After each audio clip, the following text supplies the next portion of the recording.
दोस्तों सोचिए जरा, कुछ साल पहले तक दुनिया में एक ही करेंसी का राज था, अमेरिकन डॉलर। जिसे भी ताकतवर बनना था उसे डॉलर के आगे सिर झुकाना पड़ता था। हर देश का खजाना डॉलर से भरा होता था, क्योंकि यही दुनिया का गॉड ऑफ करेंसी कहलाता था। तेल चाहिए तो डॉलर दो, सोना चाहिए तो डॉलर दो, हथियार खरीदो या तकनीक, हर जगह बस डॉलर ही चलता था। दुनिया के हर कोने में अमेरिकी नोट ऐसे घूमते थे जैसे यह खुद किसी देश का झंडा हो। लेकिन वक्त बदल रहा है और इस बदलाव की जड़ में है भारत। वो भारत जिसे कभी कर्ज लेने के लिए अमेरिका के आगे हाथ फैलाना पड़ता था, अब वही देश डॉलर की नींव को हिला रहा है। कहानी की शुरुआत होती है तब जब दुनिया की अर्थव्यवस्था एक बार फिर हिलने लगी थी। कोविड के बाद हर देश अपनी अर्थव्यवस्था बचाने में लगा था। अमेरिका पैसे छाप रहा था, यूरोप महंगाई में डूब रहा था और चीन अपनी साख खो रहा था। उसी समय भारत ने एक ऐसी चुपचाप चाल चली जिसने आने वाले समय में दुनिया के आर्थिक नक्शे को ही बदल डाला। यह चाल थी डॉलर को उसकी अपनी जमीन पर हराने की। भारत जानता था कि युद्ध बंदूकों से नहीं बल्कि अर्थव्यवस्था से जीते जाते हैं। इसीलिए उसने हथियार नहीं बल्कि नीति उठाई। जब अमेरिका अपने प्रतिबंधों के दम पर रूस को झुकाने में लगा था, तब भारत ने सबको चौंकाते हुए रूस से सस्ता तेल खरीदा, वो भी डॉलर के बिना। पूरे पश्चिमी मीडिया ने हंगामा मचाया, कहा भारत अमेरिका का विरोध कर रहा है। लेकिन भारत ने जवाब नहीं दिया, बस मुस्कुराया और कहा हम वो करेंगे जो हमारे देश के हित में है। यही वो पल था जब दुनिया ने समझा कि भारत अब किसी का मोहरा नहीं, खुद एक खिलाड़ी बन चुका है। धीरे धीरे यह खेल गहराता गया। भारत ने केवल रूस ही नहीं बल्कि यूएई, सऊदी अरब, इंडोनेशिया और मलेशिया जैसे देशों के साथ भी स्थानीय करेंसी में ट्रेड शुरू किया। पहले यह समझौते छोटे लगते थे, लेकिन इनके असर बड़े थे, क्योंकि हर बार जब कोई देश भारत से बिना डॉलर के व्यापार करता था तो वो अमेरिकी अर्थव्यवस्था की एक इंट निकाल देता था।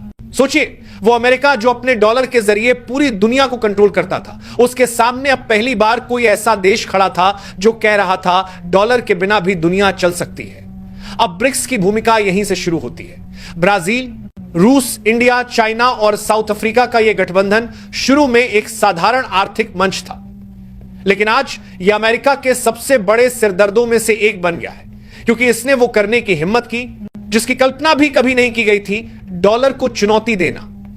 और इस पूरे ब्रिक्स गेम में भारत की भूमिका सबसे खास बनती जा रही है। पहले चीन इस समूह का चेहरा था, लेकिन भारत के नेतृत्व और वैश्विक छवि ने ब्रिक्स को नई दिशा दी है।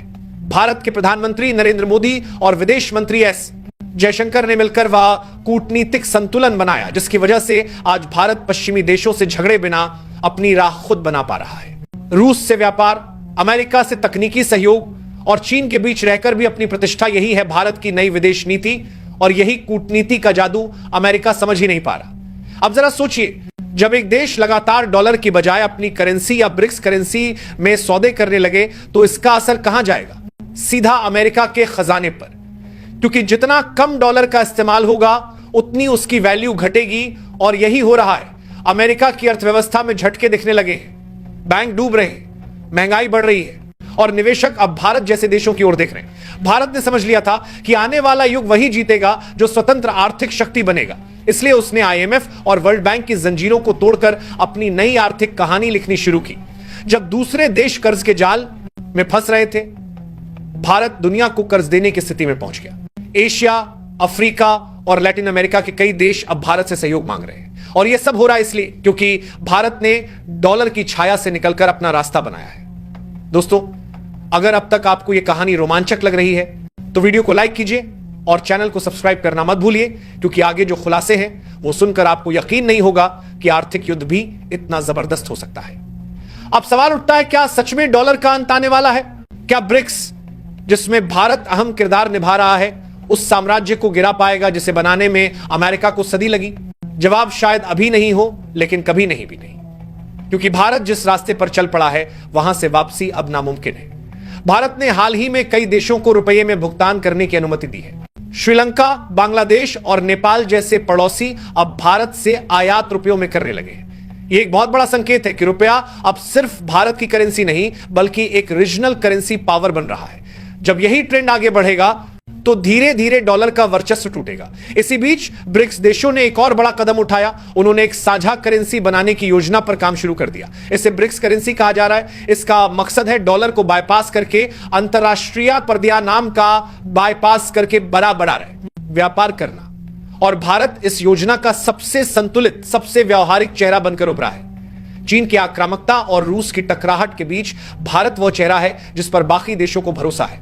इसीलिए ब्रिक्स की सफलता अब भारत की छवि से जुड़ी है। जब प्रधानमंत्री मोदी ने G20 में कहा था यह युद्ध का नहीं, विकास का युग है, तो पूरी दुनिया ने महसूस किया कि भारत अब केवल बोल नहीं रहा बल्कि दिशा दिखा रहा है। और यही वजह है कि अमेरिका और यूरोप के बड़े बड़े अर्थशास्त्री अब खुलेआम मानने लगे हैं कि India is the new balancing power.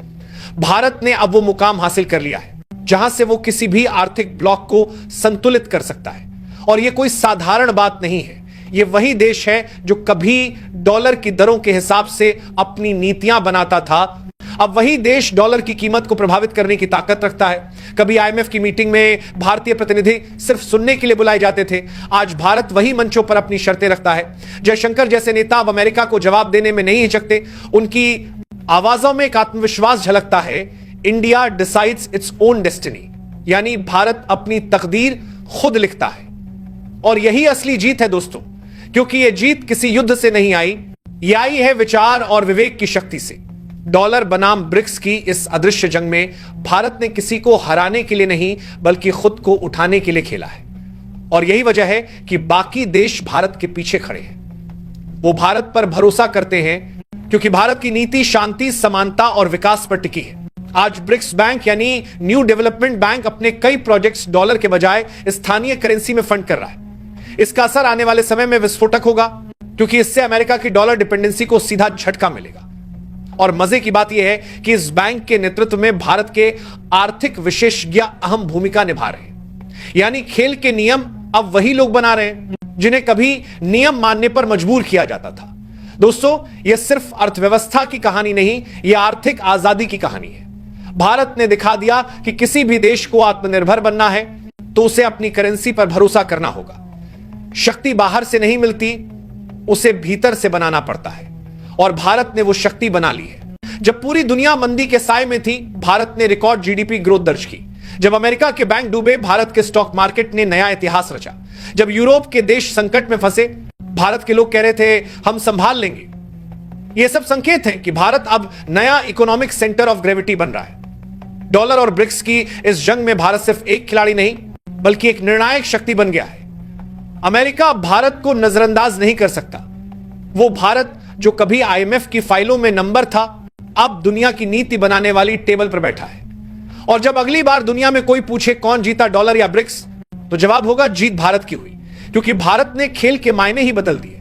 ये कहानी यही खत्म नहीं होती, क्योंकि ये सिर्फ डॉलर और करेंसी की जंग नहीं, ये उस सोच की जीत है जो कहती है दुनिया तब बदलती है जब कोई देश खुद पर भरोसा करना शुरू करता है। भारत ने वो भरोसा पा लिया है और यही है डॉलर बनाम ब्रिक्स भारत की जीत।